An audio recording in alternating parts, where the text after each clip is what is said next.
আমি আরো অনেক আগে আসার কথা ছিল মামলা করার জন্য। বিভিন্ন রকমের ব্যস্ততা এবং তথ্য উপাত্ত সংগ্রহ করতে একটু দেরি হয়েছে, যার জন্য আমি বেশ কয়েক মাস আগে যেটা করতে পারতাম সেটা আমার দেরি হয়ে গেল। আমি আন্তর্জাতিক অপরাধ আদালতে আমার নিজের মামলাটি রেকর্ড করালাম। আমার এখানে প্রাথমিকভাবে 7 জনকে আসামি করেছি। শেখ হাসিনা সহ স্বরাষ্ট্রমন্ত্রী তৎকালীন সহ আরও যারা র্যাবের এবং পুলিশের যারা জড়িত ছিল তাদের সবাইকে এখানে আসামি করা হয়েছে। তবে আরও অন্যান্য অনেক আসামি ইনভেস্টিগেশন পর্যায়ে বেরোবে, যেগুলো আমার পক্ষে এখনো আইডেন্টিফাইড করা সম্ভব হয়নি। শুধু আমি আমার মামলার কথা বলবো না, বাংলাদেশের গত ফ্যাসিস্ট রেজিমে, শেখ হাসিনার অবৈধ ফ্যাসিস্ট রেজিমে যারা এনফোর্সড ডিসঅ্যাপিয়ারেন্সের শিকার হয়েছেন আমার মতো, যারা জুডিশিয়াল কিলিং এর শিকার হয়েছে, যারা পুলিশি নির্যাতনে মৃত্যুবরণ করেছে, যারা বিভিন্নভাবে আওয়ামী দলীয় সন্ত্রাসীদের দ্বারা নির্যাতিত হয়ে মৃত্যুবরণ করেছে অথবা পঙ্গুত্ব বরণ করেছে, বিভিন্নভাবে মানবতা বিরোধী অপরাধ সংঘটিত হয়েছে, এই সমস্ত কিছুই আন্তর্জাতিক অপরাধ ট্রাইব্যুনালে যাতে মামলা হয়, যারা ভুক্তভোগী তারা যাতে মামলা করেন সেজন্য আহ্বান জানাচ্ছি। আর আন্তর্জাতিক অপরাধ ট্রাইব্যুনালের কার্যক্রম যাতে সুচারুরূপে সম্পন্ন হয় সেজন্য সরকারকে আহ্বান করব যাতে লজিস্টিক সাপোর্ট, ইনভেস্টিগেশন টিম বাড়ানো, প্রসিকিউশন টিম বাড়ানো সহ যত রকমের সহায়তা প্রয়োজন সরকার যেন করে। আমাদের পক্ষ থেকে আমরা যতটুকু সহায়তা আমাদের জন্য আমাদের ক্ষেত্রে প্রযোজ্য তা আমরা সহায়তা করব। তবে বিচার বিভাগ স্বাধীন এবং স্বাধীন বিচার বিভাগের মধ্য দিয়ে আমরা আশা করি এই বিচারিক প্রক্রিয়া চালু থাকবে এবং আন্তর্জাতিক মহল আর দেশের অভ্যন্তরে সবাই যেন এটা দেখতে পায় যে একটা সুবিচার নিশ্চিত হচ্ছে, এখানে কোনো পক্ষপাত করা হচ্ছে না। এটা আমাদের খেয়াল রাখতে হবে। যেভাবে ওপেন কোর্ট ট্রায়ালটা মানুষ সরাসরি দেখতে পাচ্ছে, এটা আমাদের দেশের জন্য একটা নজির স্থাপন করেছে।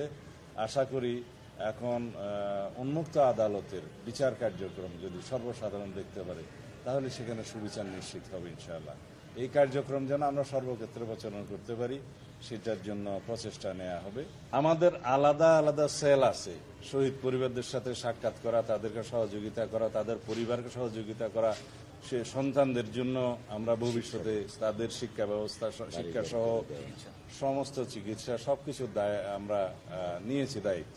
এরকম অনেকগুলো আপনারা দেখবেন কার্যক্রম, বিশেষ করে মাননীয় আমাদের ভারপ্রাপ্ত চেয়ারম্যান জনাব তারেক রহমানের নেতৃত্বে তিনি সরাসরিও ভিকটিম পরিবারের সাথে কথা বলেন, ভিডিওতে আপনারা দেখবেন। সুতরাং আপনার শেষের তথ্যটা আমি একটু ভিন্নমত পোষণ করি।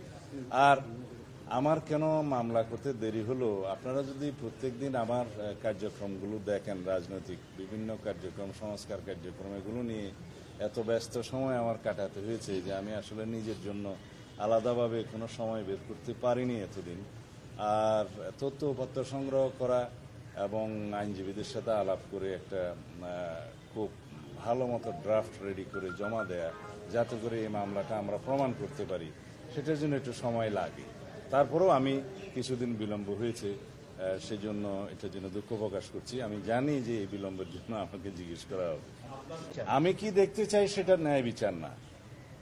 আইন যেভাবে মনে করবে, বিচারে যেভাবে সাব্যস্ত হবে সেটাই আমরা মেনে নেব।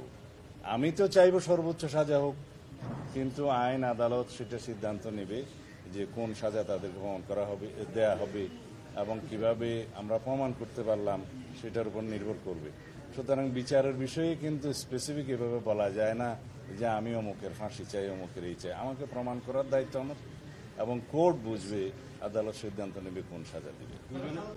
আমার প্ল্যান্টের মধ্যে যতটুকু আছে যে শেখ হাসিনা এবং তৎকালীন স্বরাষ্ট্রমন্ত্রী আসাদুজ্জামান কামাল, বেনজির আহমেদ, একেএম শহীদুল হক, মেজর জেনারেল জিয়াউল হাসান, আসাদুজ্জামান মিয়া, মনিরুল ইসলাম, এই পর্যন্ত আমরা নাম মেনশন করেছি এবং আননোন অনেক কথা। অবশ্যই সেটা শুধু বিএনপির প্রতিশ্রুতি নয়, এই জাতির আকাঙ্ক্ষা, জুলাই আগস্টের শহীদদের রক্তের আকাঙ্ক্ষা, সমগ্র জাতির প্রত্যাশা, এই জনগণের প্রত্যাশা, ন্যায় বিচার প্রতিষ্ঠা করতে হবে। শুধুমাত্র জুলাই আগস্টে জাতিসংঘের রিপোর্ট অনুসারে 1400 শহীদ হয়েছে, 2000-এর বেশি আহত হয়েছে, পঙ্গু হয়েছে, অন্ধত্ব বরণ করেছে। বিগত 15-16 বছরে 7188 জন আমার হাতে তালিকা আছে যারা বিভিন্ন রকমের পারসিকিউশনের মাধ্যমে হয় মৃত্যুবরণ করেছে, হত্যা করা হয়েছে। এনফোর্স ডিসঅ্যাপিয়ারেন্সের কথা তো বললাম, 709 জুডিশিয়াল, এক্সট্রা জুডিশিয়াল কিলিং হয়েছে প্রায় 2700-র মতো, পুলিশ কাস্টডিতে মারা গেছে অসংখ্য। এইভাবে যারা নির্যাতিত হয়েছে, যারা নির্বাসিত হয়েছে, যারা কারাবাসে গিয়েছে, যারা অন্ধত্ব বরণ করেছে, চিরতর অপঙ্গত্ব বরণ করেছে, শিকার হয়েছে হত্যাকাণ্ডের, এগুলো সবগুলোর বিচার করা হবে ইনশাআল্লাহ।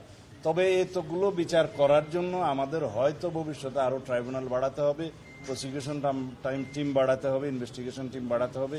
এগুলো আমাদের প্রতিশ্রুতি, জাতির কাছে সমগ্র জাতির প্রত্যাশা, আমাদের প্রতিশ্রুতি তো বটেই, এগুলো কন্টিনিউ করতে হবে।